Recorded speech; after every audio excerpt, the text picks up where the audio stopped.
Shalom. I want to start off by giving all praises, honor, and glory to Yahweh Ba'Shem, Yahweh Shai Ba'Shem, Rakakwadash. I want to give double honors to the apostles, the elders, and the men of great millstone, as well as those men who preach and teach the likewise doctrine without compromising or mixing it to fix it. I want to say Shalom to all the Akim and few Akwat that may be listening. This is your brother Batakallah Yahweh from the GMS camp here in Chicago. Back at you with another video through the spirit and power of Yahweh Ba'Shem, Yahweh Shai. And today I just want to do a quick in-transit lesson on the way to the plantation.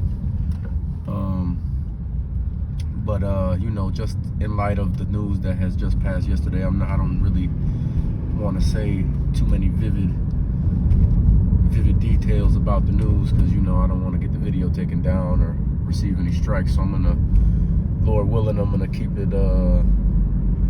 it coded as much as possible so that we can continue to push the information on the outlets that the Lord has already allowed us to set up. I don't want to get anybody's page banned or get myself a page banned, you know, just in case somebody reposts or whatever. So we're going to try and keep it clean, I guess.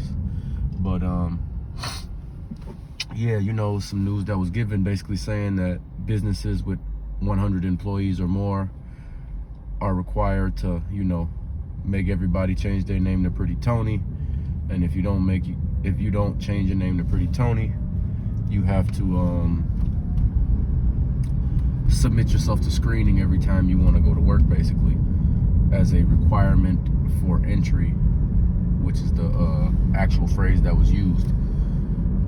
And of course, we know eventually that's going to be taken out of the equation. But you know, ultimately it's going to become either you change your name to Pretty Tony, or you can't work here anymore, you can't go to the store anymore, you can't participate in anything that the government is linked to, which is everything anymore. That means having a house, paying mortgage, having water, having lights, all of that is provided by the government.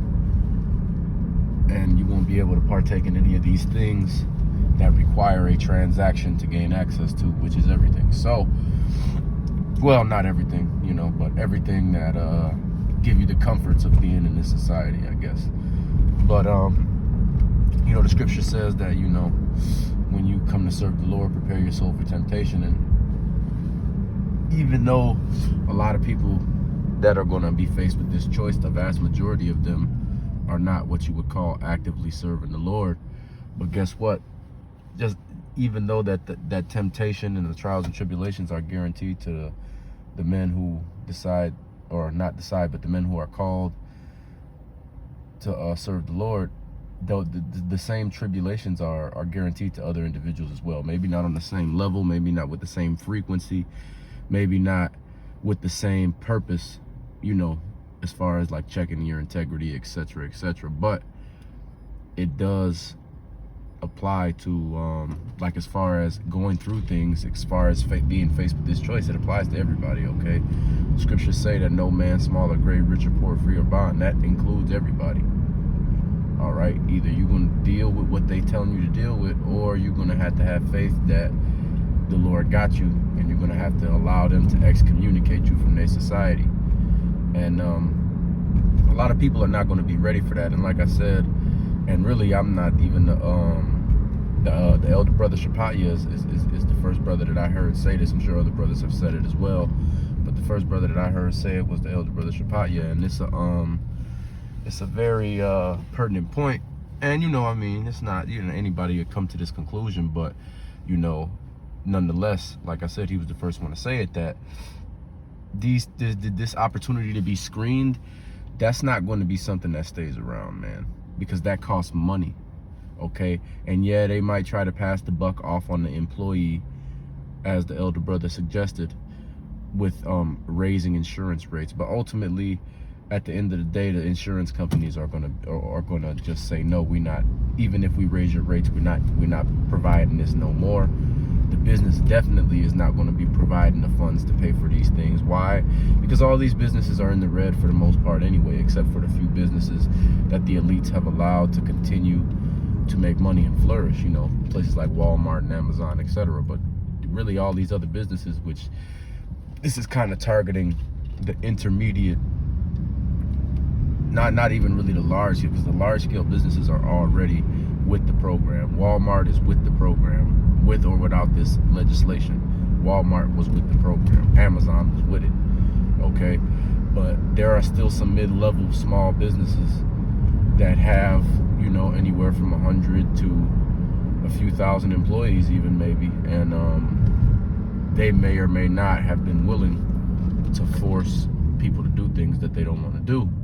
And this legislation is leading to where, I mean, the next step is just going to be, if you want to keep your business license, you have to require everybody to do it, and the testing will be taken out of the equation. Like I said, you're not going to, these businesses can't afford to really be operating right now. They're operating in the negative. So what makes you think they're going to be able to pay for these screenings every day for every single employee that don't want to change their name to Pretty Tony? You get what I'm saying? And eventually it's just going to evolve into Esau coming down with great wrath, because he knows that he has a short time, because there isn't much time left. I mean, this is what they just announced yesterday, and some of the timetables that they gave, you know, they gave some 2-week timetables for certain things, and not really saying do this by 2 weeks, but, you know, saying over the next 2 weeks try and do this, blah blah blah. And these things let you know that they're moving all full steam ahead, and it's not, they don't have any plans on stopping this, because as the Apostle Tahar always says, the longer it takes them, the wiser people get. You get what I'm saying? People are getting hip to what's going on here, and it doesn't really take a extremely smart or diligent person to figure out that the government has nefarious purposes, and this Edomite has nefarious purposes.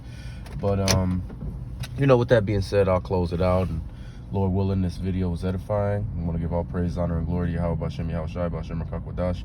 Double honors to the apostles, elders, and the men of great millstone, and those men who preach and teach the likewise doctrine. No compromises, not mixing it to fix it. Shalom to all the Akim and few Akwat that may be listening. Kwame Yasharal and the Bible Ball.